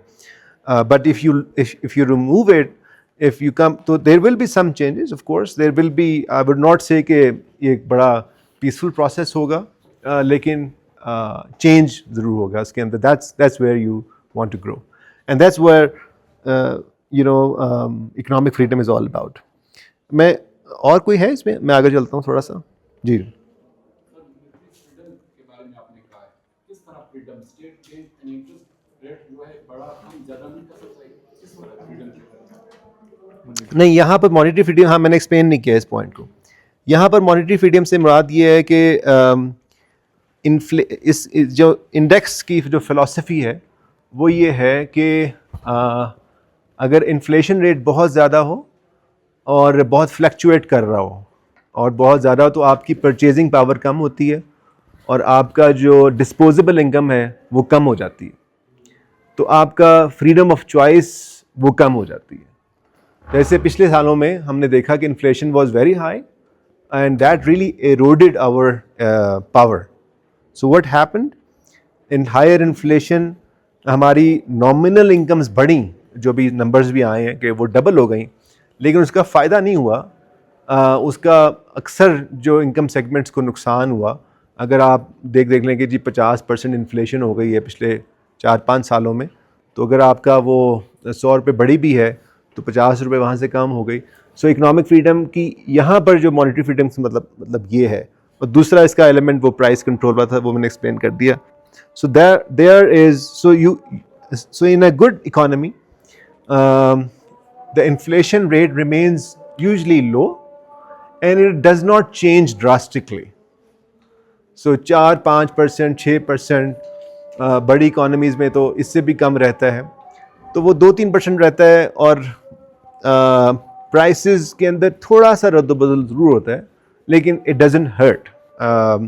And that's only possible, that's like one of the things is the production. मतलब वो आप सिर्फ इंटरेस्ट रेट से ये चीज़ें नहीं कर सकते. अगर इंटरेस्ट रेट से ही सारी इकोनॉमी चलनी होती तो बड़ा आसान था कि स्टेट बैंक ये करे. और द रियल इकोनॉमी के ड्राइवर्स और हैं. Real economy is about production, about distribution, about consumption, about transaction and about exchange. That's the real economy is. तो वो जो हमने अभी तक बातें की हैं वो सारी रियल इकोनॉमी की बात की हैं कि रियल इकोनॉमी हमारी नहीं चल रही है. इकोनॉमिक ग्रोथ रेट कम है, पर कैपिटा इनकम बहुत कम है, हमारा जो नेशनल लिविंग स्टैंडर्ड्स हैं बहुत कम है, हमारा जो ह्यूमन डेवलपमेंट का स्कोर है बहुत कम है. हमारा जो ह्यूमन डेवलपमेंट का स्कोर है वो कि क्या है, एनीवन नोज कि where do we stand on human development? Rank है, स्कोर कितना है? It's 0.55 out of 1, right? 1 is the maximum, and Pakistan is 0.55. And do you know that what is the average human development score of least income countries? वो 0.64 है, इसमें मैंने लिखा हुआ है. सो 0.64 है, जो कि सबसे कम इनकम जिन कंट्रीज़ की है उनका एवरेज ह्यूमन डेवलपमेंट स्कोर 0.64 है, हमारा 0.55 है. सो मैं ये नहीं कह रहा कि economic freedom is the magic to do everything, लेकिन इट हैज़ रिलेशन. जब आपके पास इनकम नहीं होंगी, जब आपके पास ये चीज़ें नहीं होंगी, तो ज़ाहिर है पेरेंट्स, आप पूछें ये 25 करोड़ जो 2.5 करोड़ जो बच्चे हैं स्कूलों से जो बाहर हैं, वो इस वजह से भी बाहर हैं कि स्कूल अच्छे नहीं हैं, सरकारी स्कूलों में काम नहीं होता, वो आते हैं 1 आध साल फिर निकल जाते हैं. It's a big reason. लेकिन ऑल्सो पेरेंट्स मजबूर हैं, उनको वो 5 साल भेजेंगे, वो 2-4 साल भेजेंगे, 1-2 साल प्राइमरी आएगी तो निकाल लेंगे, वो क्या करेंगे? वो इनकम अर्निंग हैंड्स हैं उनके लिए. So there is a real poverty in Pakistan which is hurting us. हमारा पॉवर्टी का नंबर बढ़ गया है. हमारा पॉवर्टी का पर 2000 से लेकर 2018-19 तक हमारी पॉवर्टी कम हुई है. ऐसा नहीं है कि हम बिल्कुल ही हम हर तरफ नीचे जा रहे थे. we improved a lot. We came from 40% poverty to 20% poverty in 18 years, which is not bad. I mean, countries ने और भी बेहतर किया अपनी इकोनॉमी को, लेकिन चलो कुछ ना कुछ हम कर ही रहे थे. कुछ 2018 के बाद वापसी का सफ़र शुरू हुआ और हम दोबारा को 45% जो एस्टिमेट गवर्नमेंट कहती 30% है, लेकिन independent estimates are about 45%. Sir वजूहत कौन से थे कि वापस? इकोनॉमिक रीजंस थी कुछ. हमने वो जो एक डेवलपमेंट का कुछ चीज़ें रोकी, आपने फिर इन्वेस्टमेंट की पॉलिसीज़ चेंज की, कुछ और बड़ी इसमें डिफरेंट थी. कोई एक आई थिंक इकोनॉमिक ग्रोथ का हमने वो छोड़ दिया सफ़र. जो कुछ ना कुछ गवर्नमेंट्स काम कर रही थी पिछली कुछ, तो उसके बाद that really stopped and and then some irresponsible steps in terms of budgeting also, fiscal crisis आ गया, कुछ popular decisions हुकूमत ने ऐसे कर लिए कि जी हम मेंटेन करेंगे कुछ प्राइसेस को, जो हम प्राइस कर वो बात की, दैट रियली हमारे पास इतने रिसोर्सेज नहीं होते कि हम जैसे मलेशिया में जाए ना तो spend a few years there, तो हुकूमत के पास रिसोर्सेज हैं और वो अपने सिटीजन्स को हेल्प करना चाहे तो वो सस्टेन कर सकती है, क्योंकि ओवर द ईयर्स उन्होंने इतने अपने रिसोर्सेज डेवलप किए। लेकिन अब एक ऐसा मुल्क है जो उसका डेफिसिट ही ख़त्म नहीं होता, तो वो कहाँ से सपोर्ट करे ना। So number of policies which went wrong and then there was also some external crisis like Covid भी आया, उस तरह के मामला भी हुए, फ्लड्स का भी ताल्लुक है, वो भी एक अनफॉर्चुनेटली हमारे उसके ऊपर बने। लेकिन लार्जली इंटरनल हमारा वो एक सफ़र था वो जो रुका। सो अब हम अपना जो इकोनॉमिक फ्रीडम के अंदर जो हम बात कर रहे थे, we are at the level of 152 in 2026। तो आप ये देखेंगे इंटरेस्टिंगली, मैंने आपके साथ शेयर किए हैं कि 2005 में हम काफ़ी बेहतर थे, स्कोर इतना शायद बेहतर नहीं था लेकिन रैंकिंग काफ़ी बेहतर थी रिलेटिवली, तो रैंकिंग डिक्लाइन हो गई है हमारी। तो इस इंडेक्स के मुताबिक हम जो है वो पहले थे मोस्टली अनफ्री, और अब मोस्टली अनफ्री से हमने तरक्की करके रिप्रेस्ड में चले गए। ये एक अजीब सी बात है कि while some indicators are better, हमारे जैसे कहते हैं कि जी मैक्रो इकोनॉमिक स्टेबिलिटी आ गई, उसका मतलब ये होता है आसान अल्फाज में कि इन्फ्लेशन कम हुई, फॉरेन रिजर्व्स हमारे बढ़ गए, हुकूमत के अखराजात थोड़े से बेहतर तरीके से मैनेज हुए वगैरह वगैरह, तो वो ठीक है। लेकिन ये जो बड़े फैक्टर्स हैं जिनकी हम बात कर रहे हैं, economic freedom, economic activity, growth, इसमें हम नहीं बेहतर परफॉर्म कर रहे, क्योंकि एक फंडामेंटल चीज़ें हम इन्हें अभी तक इन्हें उसको चेंज नहीं कर पा रहे। मैंने आपको एक मिसाल दी कि हमने अब पिछले साल हुकूमत ने कोई 600 के करीब रिफॉर्म्स किए हैं इस एरिया के अंदर, 600 reforms, and it's a real thing, it's cabinet decision है। मगर वो आप लोगों से पूछें, जो बिज़नेस से पूछें, वो कहते हैं यार ओके कहीं फैसला हो गया होगा इस्लामाबाद में, लेकिन हमें तक तो अभी तक पता नहीं चला, या ऐसे फैसले हुए हैं कि शायद जितने सिग्निफिकेंट ना हो, वो चले गए, हो गए फैसले, लेकिन डिसीजंस वो उसका इम्पैक्ट हमारे ऊपर नहीं पड़ा। सो that's where we are in terms of the economics, and then it has a direct impact on human development, वो मैंने बात कर ली, and फिर फाइनली उसका आपका इनकम लेवल्स के ऊपर भी बहुत फ़र्क है। अब इसमें मैं ग्राफ में दिखाया हुआ है कि average income of repressed economies in the world, वो 5 कैटेगरीज हैं: free, mostly free, moderately free, mostly unfree and repressed. So हम इस वक्त अनफॉर्चुनेटली लास्ट कैटेगरी में है, और उसका भी एवरेज इनकम ज़्यादा है, मतलब उनकी भी $10,000 है, हमारी $2,000 है। सो मकसद ये नहीं है कि मतलब हम सिर्फ एक उसमें जाएं खामखा की पेसिमिज़म में, क्योंकि मैं साथ साथ आपको चीज़ें बता रहा हूँ जो हमने बेहतर भी की और कुछ बेहतरी के इंडिकेटर्स भी हमने दिखाए। लेकिन फिर अगर हम उसी सफ़र से जारी रखेंगे, जैसे उसी स्पीड से जारी रखेंगे और बाकी कंट्रीज़ बेहतर परफॉर्म कर रहे होंगे, तो फिर वो मामला और हो जाएगा। अभी 25 साल पहले वियतनाम हमारे जैसा एक एग्रीकल्चर इकॉनमी थी जिसकी के एक्सपोर्ट्स ज़्यादातर राइस और इस तरह की मुतालिक थे। फिर चेंजेस आए, फिर पॉलिसी के अंदर चेंजेस आए, उन्होंने ट्रेड अपनी ओपन कर दी, कंट्रीज़ ने, फर्म्स ने उसमें इन्वेस्टमेंट करना शुरू किया, इन्वेस्टमेंट आई तो वो ओपन अप हो गई एक्सपोर्ट्स के लिए, एक्सपोर्ट्स करना शुरू की तो ज़ाहिर है फिर एक उनका इनकम बढ़ने शुरू हो गई। अब वियतनाम की जो एक्सपोर्ट है वो कितनी है इस वक्त, एनीवन नोज? सो पाकिस्तान की एक्सपोर्ट है लेट्स से $32 बिलियन, ठीक है, और वियतनाम की एक्सपोर्ट है $470 बिलियन। एंड आज से 25-30 साल पहले ऐसा नहीं था। बहुत से मुल्क हमारे लेवल के ऊपर थे जो कि वो थे। हमने एक अच्छा पिछले साल से, I will give you one good example of reform जो पिछले साल से शुरू हुई, वो ट्रेड के एरिया में शुरू हुई है, वो मार्केट ओपननेस, इस इंडिकेटर। आई थिंक इसके अंदर हम कोई ज़्यादा तब्दीलियाँ नहीं कर पा रहे अभी तक, यानी frankly speaking rule of law में मुझे कोई ज़्यादा वो नहीं नज़र आती, रिफॉर्म्स नज़र नहीं आती हैं, गवर्नमेंट साइज़ में कोई ख़ास रिफॉर्म नज़र नहीं आ रही मुझे अभी तक, ठीक है।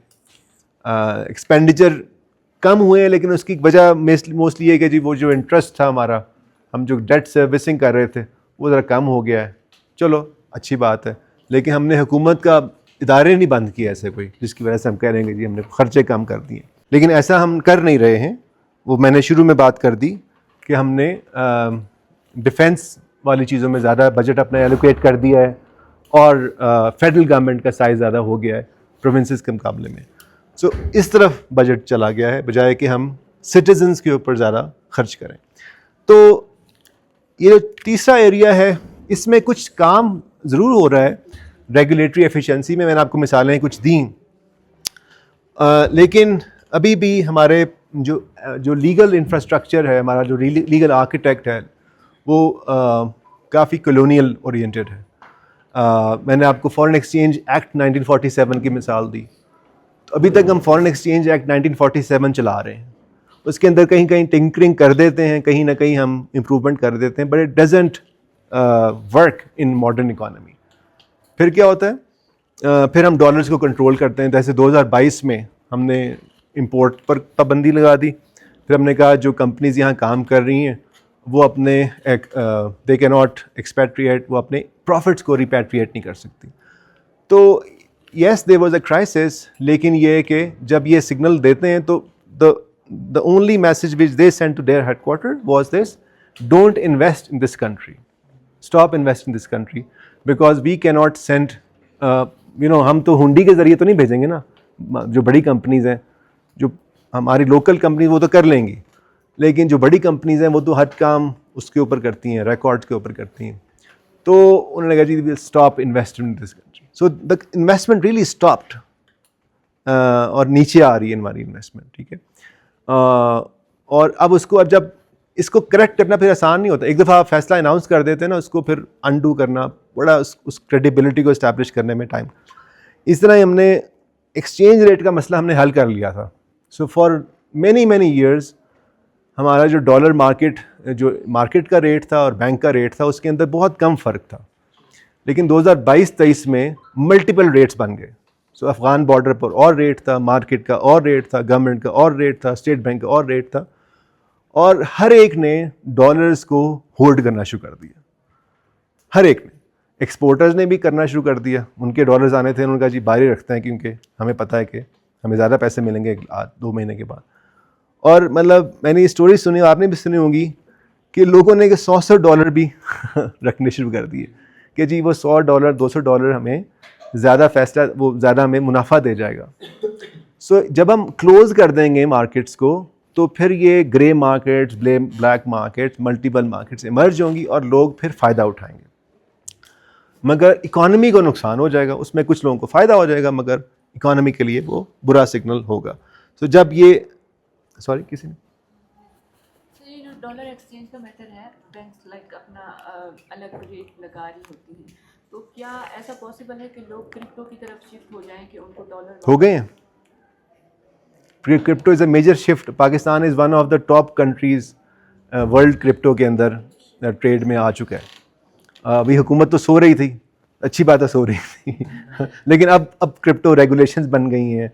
अब देखेंगे अब क्या होगा, अब वो भी ख़त्म हो जाएगी, ये कम हो जाएगी, ये कहीं और चली जाएगी। तो बाय द टाइम, जिस तरह अभी सोलर में हो रहा है, कीमतें बहुत ज़्यादा थी, तो लोग आहिस्ता आहिस्ता शिफ्ट हो गए हैं।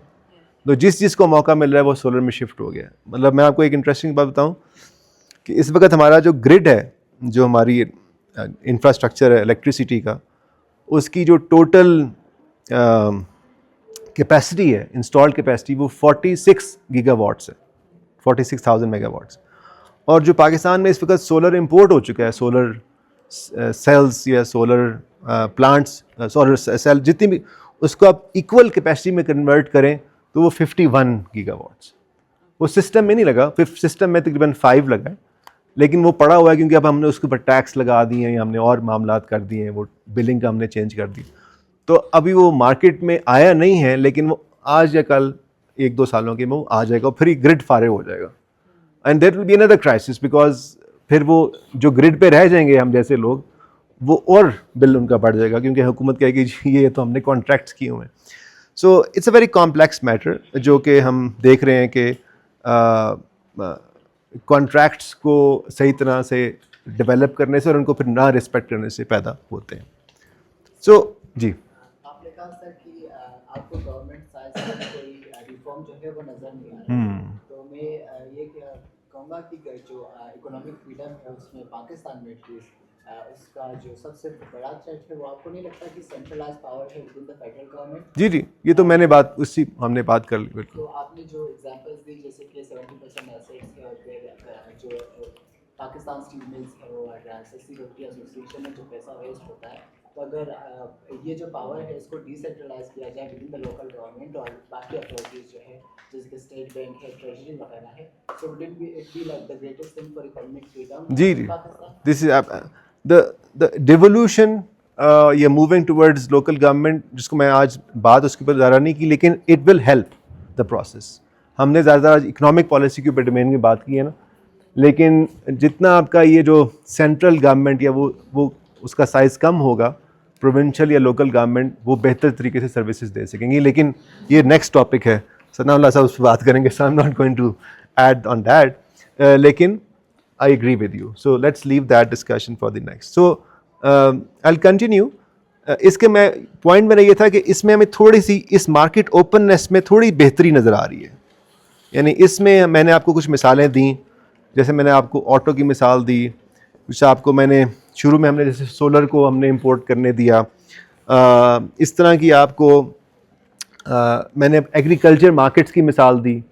मैंने आपको ये बताया कि एग्रीकल्चर मार्केट्स में जो मार्केट क्लोज्ड हैं उनके क्या मामलात हैं, उनका प्रोड्यूसर्स को, फार्मर्स को, कंज्यूमर्स को उनके ऊपर क्या असर आते हैं, और जो मार्केट्स ओपन हैं वो कैसे काम कर रही हैं. सो जहाँ जहाँ भी आपको ये मार्केट में ओपननेस नज़र आएगी तो वो आपको वहाँ पर चीज़ें बेहतर होती नज़र आएंगी.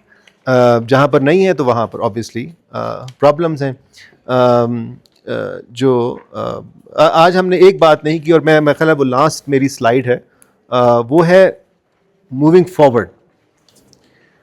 वो basically I think we just will spend next 10 minutes in talking about that. हमने रेगुलेशंस की बहुत ज़्यादा आज बात की है, लेकिन एक इम्पॉर्टेंट पार्ट है हमारी इकोनॉमिक लाइफ का, वो है टैक्सेस. उसके ऊपर हमने बात नहीं ज़्यादा की, तो I just address that.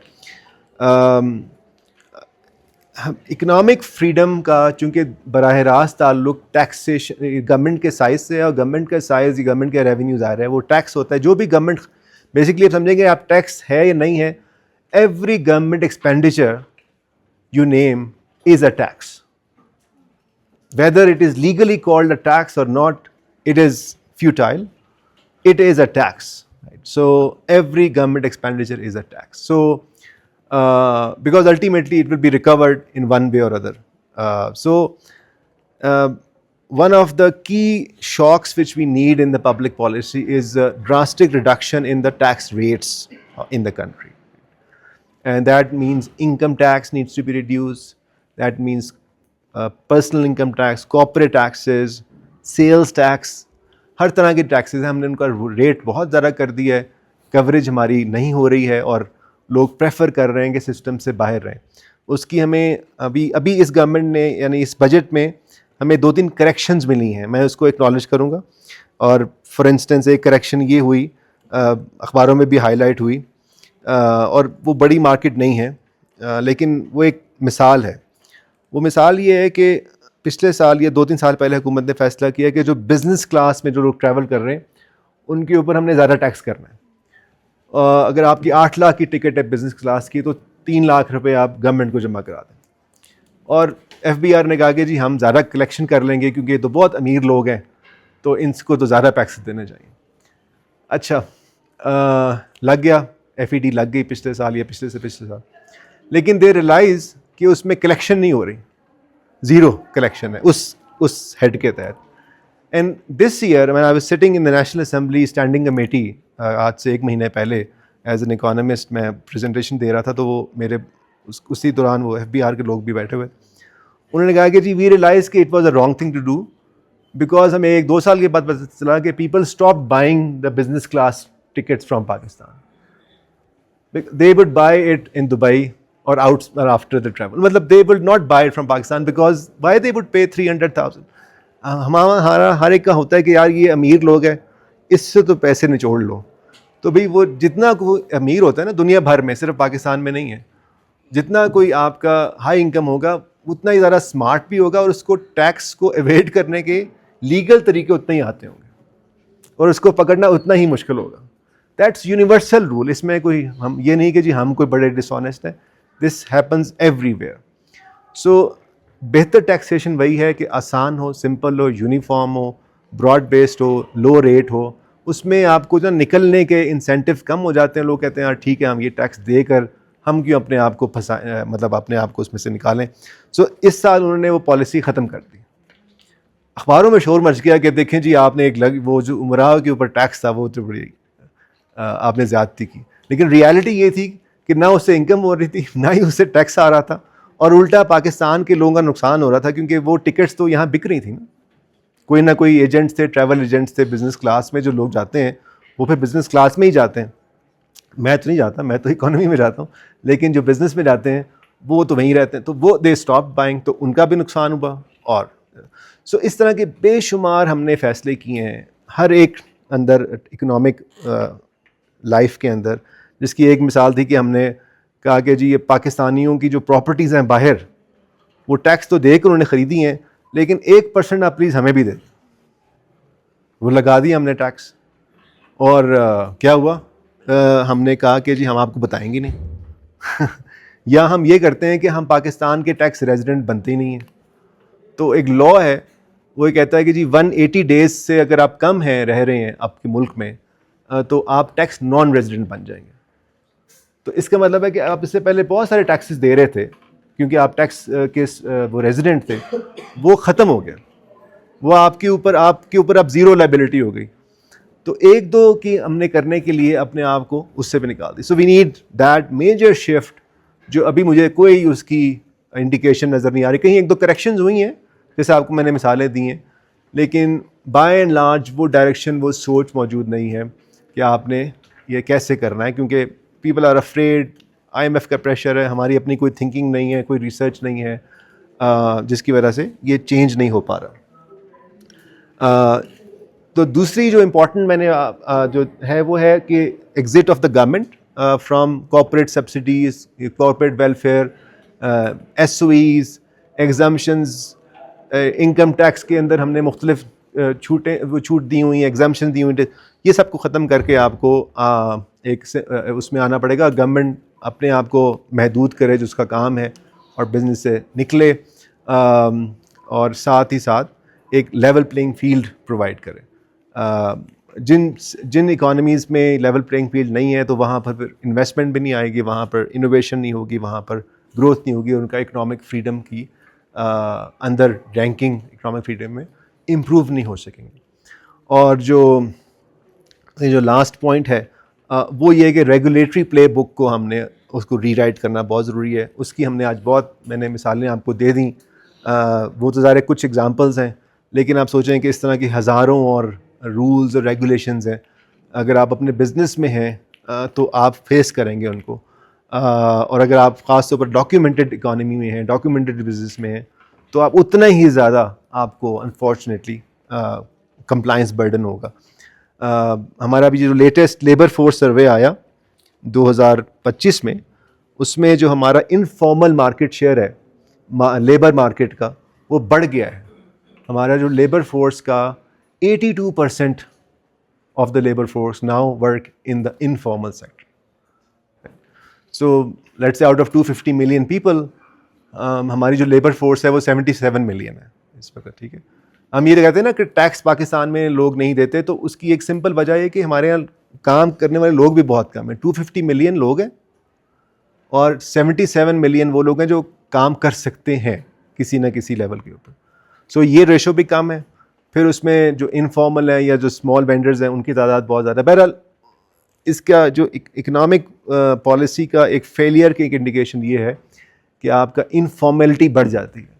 People just exit, मुल्क तो नहीं छोड़ते लेकिन वो सिस्टम से एस्केप कर देते हैं। And that's something which we urgently need to address कि भी अच्छा। और ये हर जगह पर, ये ऐसी बात नहीं है कि ये कोई मैनेजमेंट, ये इसका सोल्यूशन नहीं है, सोल्यूशंस मौजूद हैं, मगर ये जो मैंने आपको डायरेक्शंस बताई हैं, ये डायरेक्शन सेट नहीं हो रही। और you know that's there we need to go. उसकी बहुत बड़ी वजह पॉलिटिकल वो भी है, एक पॉलिटिकल प्रोसेस है, पॉलिटिकल लीडरशिप है, लेकिन उसके एक्सपर्ट यहाँ बैठे हुए हैं। I am not going to talk about that. मेरा जो है वो इकोनॉमी और इससे ज़्यादातर रहता है, लेकिन ऑब्वियसली इट इज़ रिलेटेड। हमारी जो पॉलिटिक्स है वो इकोनॉमिक लाइफ से जुड़ी हुई है, मगर बहुत सारा काम with in the economic policy, with in the tax policy, with in the regulation policy वो हो सकता है, जो कि करने की ज़रूरत है। मैंने आपको नेशनल टैरिफ पॉलिसी की मिसाल आई थिंक दे दी थी, जो एक अच्छी स्टेप है, जो लास्ट ईयर उन्होंने कहा जी आपके रेट्स कम करें। और जो अच्छी बात हुई कि कल परसों chairman of FBR Rashid Langrial ने एक बड़ा इंटरेस्टिंग आर्टिकल लिखा, वो उर्दू में गालिबन जंग में पब्लिश वहाँ हुआ है, और बहुत अच्छा आर्टिकल उन्होंने लिखा है कि ये जो हमने प्रोटेक्शन के नाम के ऊपर जो इंडस्ट्रीज़ को खड़ा किया था, वो हमें इसको ख़त्म करने की ज़रूरत है, और हमें रेवेन्यू के नाम के ऊपर ये जो हमने इम्पोर्ट टैक्सेस लगाए थे, इसको ख़त्म करने की ज़रूरत है। So I think I will finish here and wish you best of you.